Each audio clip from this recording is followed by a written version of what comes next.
મિત્રો આપણે જે જરૂરિયાતમંદ લોકોને કરિયાણું પૂરું પાડીએ છીએ તો એની અંદર આપણે 1000 કિલો ઘઉં એક આરે ડાયરેક્ટ લીધા છે અને ખેડૂત પાસેથી લીધા છે. કારણ કે ઘણા બધા લોકો આપણને કોમેન્ટ કરતા હોય તો અહીંયા તમે જે જોઈ શકો છો એ ડાયરેક્ટ જો અત્યારે ઘઉંનો સ્ટોક છે અને 1000 કિલો ઘઉં આપણે લીધા છે.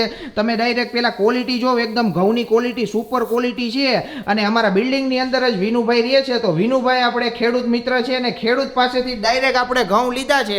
કારણ કે ઘઉંની સિઝન હાલતી હતી ને ઘઉંની સિઝન થઈ હોય એટલે ઘઉં ઉતરા હોય ને તો ડાયરેક્ટ આપણે વાડીએથી ઉપાડી લીધા 1000 કિલો ઘઉં. જરૂરિયાતમંદ લોકો છે આપણી પાસે 50 પરિવાર છે તો એ લોકોને દેવા માટે તો વિનુભાઈ આ ઘઉં કેવા છે પેલા તો ઈ કયો? ઘઉં સારી ક્વોલિટી, બેસ્ટ ક્વોલિટી સુપર. આમ ખાઈએ એટલે રોટલી ફૂલીને દડા જેવી થાય ને, સરસ કૂણી થાય ને એકદમ મસ્ત. એટલે ક્વોલિટી જોઉં તમે જો આ વિનુભાઈની વાડીએથી આપણે ડાયરેક્ટ 1000 કિલો ઘઉં લીધા છે ને ઘઉંની ક્વોલિટી તમે જોઉં ને એટલે આપણે ઘરે જે બધા ખાતા હોય ને એવી સેમ ક્વોલિટી આપણે ને એકદમ મસ્ત વાડીના જ ઘઉં છે. એટલે બધા જરૂરિયાતમંદ લોકોને આપણે આપીએ તો ઘઉં સારામાં સારી ક્વોલિટીના આપણે આપીએ જેથી કરીને જે પરિવાર ખાશે તો એ લોકોનું પેટ ભરાશે અને એ લોકોને બી આનંદ થશે. અને તમે જોઈ શકો એમ અહીંયા ઘઉંનો આખો નવો સ્ટોક મેં લીધો છે કે જેથી કરીને આપણે જરૂરિયાતમંદ પરિવારોને દર મહિને આપણે કરિયાણું આપીએ એની અંદર આપણે આ ઘઉંનો ઉપયોગ કરી શકીએ. વિનુભાઈ ડાયરેક્ટ ખેડૂત છે અને ખેડૂત પાસેથી આપણે આ ઘઉંનો ખરીદી કરી છે. કારણ કે ઘણા બધા મિત્રો એવું કહેતા હોય કે તમે જે આ કરિયાણું આપો છો તો એમાં તમે ખેડૂત પાસેથી ડાયરેક્ટ વસ્તુઓ લ્યો. તો અત્યારે ઘઉંની સિઝન હતી એટલે ઘઉંની સિઝન જેવી ઉતરી ગઈ અને ઘઉં જેવા પાકી ગયા એટલે આપણે વિનુભાઈ પાસેથી ડાયરેક્ટ 1000 કિલો ઘઉં. તો વિનુભાઈ પહેલા તો તમારા ઘઉં કેવી રીતના પાક્યા ઈ કયો?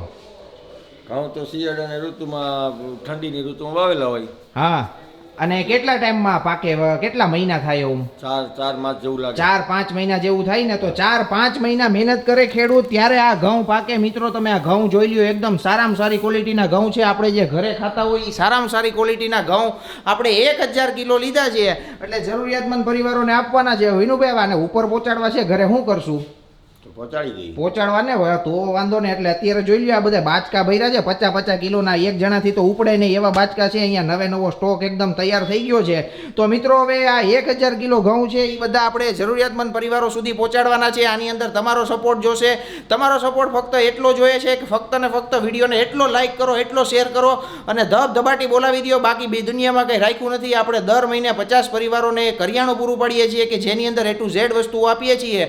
તો આ 50 પરિવારોને જે આપણે કરિયાણું પૂરું પાડવાનું છે તો એમાં એકદમ મસ્ત ક્વોલિટીના ટુકડા ઘઉં છે. જોઈ લ્યો તમે આ ટુકડા ઘઉં છે ને આ ટુકડા ઘઉંની ક્વોલિટી તમે જોવો ને એટલે આપણા ઘરે જે ખવાતા હોય ને એ જ ઘઉં છે. મોસ્ટ ઓફ બધાના ઘરમાં અત્યારે ટુકડા જ ખવાતા હોય ને વિનુભાઈ? ટુકડા ઘઉંની રોટલી એકદમ પોચી અને રૂ જેવી થાય. એટલે આપણે જે બધાના ઘરમાં જે ખવાતા હોય એ જ ઘઉં આપણે લીધા છે ને એ જ ઘઉં આપણે જરૂરિયાતમંદ લોકોને આપવાના છીએ. તો મિત્રો અમારો વિડીયો ગમ્યો હોય તો વિડીયોને લાઈક અને શેર કરવાનું ભૂલતા નહીં. મિત્રો આજે ઘરે બનાવે છીએ દૂધીનો ઓળો. રીંગણાનો ઓળો નહીં હો, દૂધીનો ઓળો. અને રીંગણાને બદલે દૂધીને જો અત્યારે ગેસ ઉપર આવી રીતના શેકાવા મૂકી છે. પ્રાચી આ ક્યાંક બનશે તો ખરા ને? આ ક્યાંક અત્યારે આપણે દૂધીને શેકી તો છીએ. શેકવીએ એટલે કઈ એમાં કઈ બહુ મોટી વાત નથી. રીંગણા શેકાય એમ દૂધી શેકાવામાં વાર તો લાગે ને, અંદરથી આખું શેકાય. હા યસ, વાત સાચી છે. એટલે જો દૂધીનો ઓળો આજે ઘરે બનાવવાનો છે, એકદમ નવી રેસીપી છે મિત્રો. એટલે દૂધીનો ઓળો તો કદાચ જિંદગીમાં મેં પહેલી વાર સાંભળ્યું છે. રીંગણાના ઓળા ખાઈ ખાઈને તો આપણે થાકી ગયા, આપણે મોટા થઈ ગયા, ગઈઢા થઈ ગયા, પણ આજે દૂધીનો ઓળો જોઈ લ્યો. અત્યારે દૂધી ગેસ ઉપર શેકાય છે. અહીંયા ટમેટા, ડુંગળી, લસણ, આદુ, મરચાની પેસ્ટ આપણે જે રીંગણાનો ઓળો બનાવીએ એમ જ ને? એમ જ સેમ ટુ સેમ સ્વાદ આવશે. ખાલી દૂધી બી એમ જ થઈ જશે આપણે ઓલું કટરમાં કરશું એટલે, પણ સ્વાદ ખાલી દૂધીનો આવશે. ઓલો રીંગણા હવે ગરમી આવી ગઈ એટલે ખવાય નહીં રીંગણા, એટલી મને ખબર પડે એટલે મેં દૂધીનો ઓળો. વાહ ભાઈ વાહ, દૂધીનો ઓળો મિત્રો જો ઘરે બનાવજો. આવી રીતના દૂધી શેકવાની અને દૂધી આખી કાળી થઈ ગઈ છે એટલે શેકાતી તો હશે ને? હા તો જ કાળી થાય ને, અંદરથી 100% ને 1000% શેકાઈ ગઈ હોય. વાહ ભાઈ વાહ. તો મિત્રો આ વિડીયો ફટાફટ શેર કરી દેજો અને દૂધીનો ઓળો તમે ઘરે બનાવજો, ટ્રાય કરજો. ધબધબાટી જ બોલાવાની છે કારણ કે રીંગણાનો જે વસ્તુ છે એ બધી ગરમીમાં ગરમ પડતી હોય તો ઓળો ખાવાની ઈચ્છા થાય તો દૂધીનો બનાવવાનો. તો દૂધી શેકાઈ ગઈ છે. દૂધી શેકાઈ જાય ને એટલે જો આવી લાગે અને પછી એનું કચુંબર કરવાનું. કચુંબર એટલે કે કટરની અંદર કરવાનું છે. આવલું આ ખેંચવા વાળું કટર તો આમાં જ કરવું પડે? હા આમાં જ કરવું પડે. બીજી બી રીત હોય કે તમે કુકરમાં 3 સીટી મારી દો ને એટલે દૂધી એકદમ ગળી જાય, પણ એ તમને ન મજા આવે. આમાં થોડુંક ઓળા જેવી ફીલિંગ આવે એટલે મેં આ રીતના શેકીને કરી. બરોબર છે, બરોબર છે. જો એટલે અત્યારે કટિંગ ચાલે છે અને કટિંગ છે ને જે આવી થઈ જાય એકદમ આપણે ઓળો એટલે ઓળા રીંગણાનો ઓળો હોય ને આમ કેવો લોંદો થઈ જાય એ રીતનું થઈ જાય.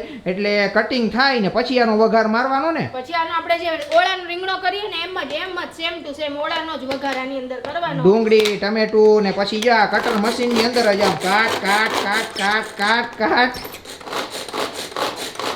આ એટલું ઈઝી વસ્તુ બનાવી છે ને, જેણે બનાવી છે એને ધન્યવાદ. કેમ કે આ ડુંગળી જેવી વસ્તુ જ્યારે કાપવાની હોય ને ત્યારે આમ આંખોમાંથી મને તો એટલું છોતરા કાઢું ને ત્યાં જ આંખોમાં હું રડવા માંડું. એટલે આ બહુ સરસ વસ્તુ કાઢી છે, મને બહુ મજા આવે યુઝ કરવાની. હવે દૂધીના ઓળાનો વઘાર છે ને એમાં હું નાખવાની છું જીરું, અને જીરું ધવલને ભાવતું નથી પણ જીરું મને બહુ ભાવે છે એટલે હું થોડુંક તો આખું જીરું બધાયમાં નાખું. એટલે હવે અમે નાખી પણ દીધું છે. ઓળાની અંદર ક્યાંય ફારજી જીરું હોય? જીરાનો સ્વાદ છે ને આખો અલગ જ આવે. જેને જીરું ભાવતું હોય કોમેન્ટ કરીને મને જલ્દી કહી દેજો તમે કે તમને જીરું બહુ ભાવે છે. અને આ ગયો લીમડો. યસ, લીમડો. એકદમ તાજો, પછી તાજો. નાખશે, પછી હિંગ આવશે. જો આ હિંગ આવી ગઈ. હિંગ આવ્યા પછી આવશે મરચાં, લસણ અને આદુની પેસ્ટ બી નથી, અમે ખાંડીને નાખી છે એટલે મરચું મોઢામાં આવે ને તો આમ મજા આવી જાય. યસ. એટલે જો આનો વઘાર જે થયો ને આની સુગંધ જે આવે ને આ સુગંધથી જ છે ને તમને આમ ઓળો ખાવાની મજા આવી જાય. એટલે દૂધીનો ઓળો છે ધબધબાટી બોલવાની છે. જો તમારે ખાવું હોય ને તો ઘરે આવજો તમ તાર, આપણે પાછો દૂધીનો ઓળો બનાવશું. રેડી ને? હા 100 અને 1000% તમે આવો એટલી વાર આવો એટલે આપણે તમે જે ઓળો કહેશો ને ઈ બનાવી દેશું. 100%. અને અત્યારે જો ડુંગળી નાખી છે, ડુંગળી ધબધબાટી બોલે છે. પછી એની અંદર ટમેટા ધુબાકા બોલાવશે. ધબધબાટી ને ધુબાકા બોલી જાય પછી એની અંદર નાખવાની આપણી આ દૂધી. એટલે ઓળો તૈયાર તમારો. રેડી? ઓળો તૈયાર. અને પછી ડુંગળી અને ટમેટાની ગ્રેવી થશે, એમાં દૂધી સ્વિમિંગ કરશે એટલે આપણો થઈ જશે રેડી ઓળો.